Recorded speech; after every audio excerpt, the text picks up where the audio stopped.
नमस्कार। हमारी मौजूदगी बिहार के सीतामढ़ी में है। कहीं ना कहीं हमारे जो बगल में बैठे हुए हैं, जो स्वराज के लीडर है, उनको पता है आरजेडी हो, बीजेपी हो, जेडीयू, बड़े बड़े दावे करती है। कहीं हम इनसे बात इनका इस पर क्या दावा और क्या करेंगे, मतलब हमें दर्शकों को परिचय दीजिएगा सर आप। नमस्कार। आप सबसे पहले पब्लिक संवाद के सभी दर्शकों का मेरा अभिनंदन। और मैं आपका भी धन्यवाद और आपका भी आभार प्रकट करता हूं कि आप समय निकाल करके आए हैं। और तो मेरा नाम नरेंद्र कुमार हुआ और मैं भी एक साधारण परिवार से ही हूँ। मेरे पिताजी भी किसान हैं। मेरा कोई बैकग्राउंड, मैं किसी नेता या किसी का बेटा नहीं हूँ। रह गया कि बिहार जो देश का सबसे पिछड़ा और सबसे गरीब राज्य है, उसी बिहार के सबसे पिछड़े और सबसे बदहाल जिला सीतामढ़ी का ही मैं निवासी हूँ। और मैं जनसुराज पार्टी में मुख्य प्रवक्ता सीतामढ़ी सदर का हूँ। ये मेरा परिचय है। जी, आपको क्या सोच कर जो स्वराज में आए? देखिए, जन सुराज में आने का ये है कि जैसे मैं इससे पहले कभी किसी दल में बहुत सक्रिय नहीं रहा और ना किसी दल में रहा। जन सुराज पार्टी में आने का ये मतलब है कि मैंने पढ़ा है, अपने गुरुजनों से भी सुना, अपने पूर्वजों से भी हमने सुना है कि जैसे आजादी से पूर्व जो गांधी जी की जो विचारधारा थी, जो गांधी जी का जो कांग्रेस था, उस समय आजादी पाने के लिए इस देश को, उस समय जो भी लोग थे, आप देखेंगे कि वो गांधी जी वाले कांग्रेस को, आजादी से पहले जो गांधी जी का कांग्रेस था, उस वो एक माध्यम था, उससे लोग जुड़ते थे। कोई प्रभात फेरी निकाल रहा है, कोई गली में, कभी मोहल्ले में, कहीं किसी नुक्कड़ पे, वो कहीं जनसंवाद कर रहा है, कहीं कुछ कर रहा है।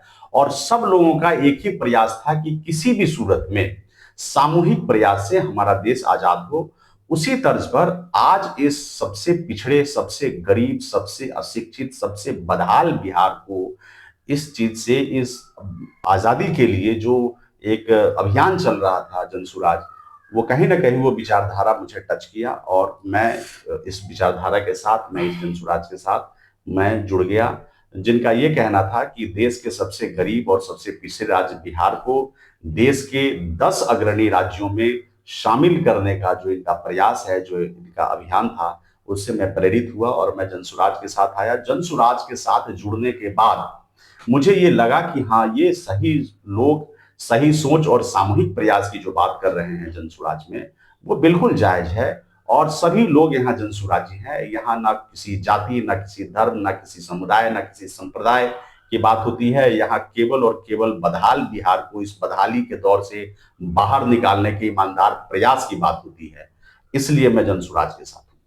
ये मैं देख रहा हूँ, जन स्वराज में कैंपेन चला रही, लोगों को दी जा रही है 10 रुपया शुल्क ले रही है। ऐसा मतलब क्या विचार है, लोग के साथ क्यों जा रही है? बस शुल्क क्यों ले रही है ये? कुछ देखिए तो कारण होगा ना। नहीं, कारण बस इतना सा है कि आपने देखा होगा कि जिस समय ये जनसुराज पार्टी नहीं बनी थी, जनसुराज का पदयात्रा चल रहा था, उस समय बहुत लोग जुड़े थे। आज जबकि ये पार्टी बन गई है, जब पिछले साल 2 अक्टूबर को ये हमारी पार्टी बन गई जनसुराज, और आज जो ये सदस्यता अभियान चल रहा है, तो हर दल में ऐसा होता है। ये सिर्फ जो 10 रुपये मात्र जो शुल्क लिया जा रहा है, वो ऐसा नहीं है कि बहुत ये है कि हाँ आपको देना ही है या जो भी है। इस अभियान के साथ आपकी सीरियसनेस कितनी है, आप कितना मतलब संवेदनशील हैं इस विचार को लेकर के, इस पार्टी को लेकर के, इस दल को लेकर के, इस दल के नेताओं को लेकर के, इस बदहाल बिहार को बाहर निकालने के इस ईमानदार प्रयास को लेकर के आप कितना संवेदनशील है। वो उसके लिए जस्ट एक टोकन ऑफ, ये इंट्रोडक्शन कह लीजिए या टोकन ऑफ कनेक्टिविटी कह लीजिए पार्टी का, बस वो है, वो सदस्यता शुल्क के नाम पर मात्र 10 रुपए की बात।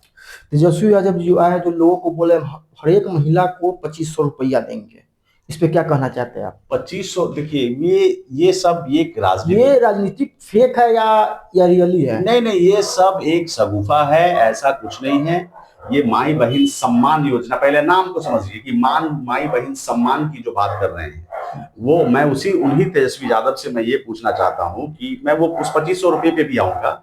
माई बहन सम्मान की जो बात करते हैं, वो उस समय जब उस पूस की ठंडी रात में, हड्डी गला देने वाली ठंड में, उस पटना की सड़कों पर आधी रात में वाटर कैनन से ठंडे पानी का बौछार करने वाले अपने भविष्य की भीख मांगने के लिए अपना आंचल फैलाए हुए जब हमारी बहनें वहां खड़ी थी, जब हमारे भाई वहां खड़े थे, उन पर जब लाठियां चल रही थी, उनके साथ जब बदसलूकी हो रहा था, उनके साथ जब तिरस्कार हो रहा था, उस समय क्या वो किसी की बेटी नहीं थी? क्या वो किसी की बहन नहीं थी? कहाँ गया उस समय माई बहन मान सम्मान की बात? तो वहीं की होना चाहिए।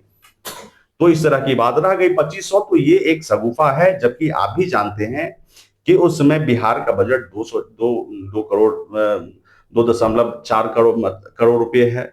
तो उसमें क्या है कि अगर मतलब यहाँ माई और बहन की बात करते हैं तो कुल महिलाओं का यहाँ 5 करोड़ महिलाएं हैं, और 5 करोड़ महिलाओं को अगर 2500 रुपये प्रति महीने देने की बात कर रहे हैं, तो ये अपने आप में एक जस्ट एक चुनावी जुमला के अलावा और कुछ नहीं है ये।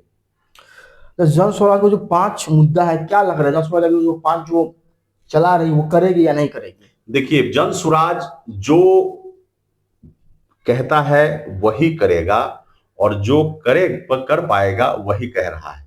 जन स्वराज उन 5 मुद्दे, वो 5 मुद्दे कौन है सो समझिए। जो 10 साल से कम उम्र के बच्चे हैं, उनके समुचित शिक्षा की व्यवस्था, प्रत्येक प्रखंड स्तर पर नेतरहाट तर्ज पर एक अच्छी विद्यालय देने की बात कर रहा है। वहां ये बात कर रहा है जहां शिक्षा का स्तर गिर गया है। एक हमारे और आपके पूर्वजों ने एक ऐसी व्यवस्था बनाई थी जहां लोग देश और विदेशों से पढ़ने यहाँ आपको नालंदा और विक्रमशिला की यूनिवर्सिटी में आए। आज हम और आप जैसे अपने आप को प्रबुद्ध कहने वाले लोगों ने एक ऐसी व्यवस्था बना ली है जहां 5वीं क्लास तक पढ़ने की एक समुचित व्यवस्था नहीं है। तो उसी व्यवस्था को बदलने के लिए हम लोगों का प्रयास है। इसलिए हम लोग एक प्रयास कर रहे हैं, और ये ओवर द नाइट तो ये शिक्षा की व्यवस्था यहां तो बदलेगी नहीं। इसलिए जब तक वो शिक्षा की व्यवस्था नहीं बदलती है, तब तक बच्चों को, आप अपने बच्चों को, यहाँ की जनता से ये रिक्वेस्ट है कि आप अपने बच्चे को किसी प्राइवेट अच्छे अंग्रेजी स्कूल में भेजिए, और उसकी खर्चा जन स्वराज की सरकार देगी। तब तक देगी जब तक हम यहाँ शिक्षा की समुचित व्यवस्था को न कर दें। दूसरी बात हम कर रहे हैं कि 15 से ऊपर के जो लोग हैं, उन लोगों को अब वो पढ़ नहीं सकते हैं, उनको कोई ट्रेनिंग नहीं दी जा सकती है या नहीं ले सकते हैं ऐसे लोगों को यहाँ पे हम लोग सरकारी गारंटी पर 4% सालाना ब्याज दर पर हम लोग पूंजी उपलब्ध कराएंगे।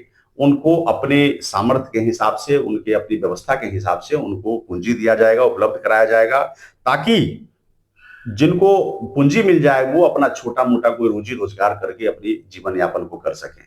उसके बाद हम लोग बात कर रहे हैं महिलाओं की।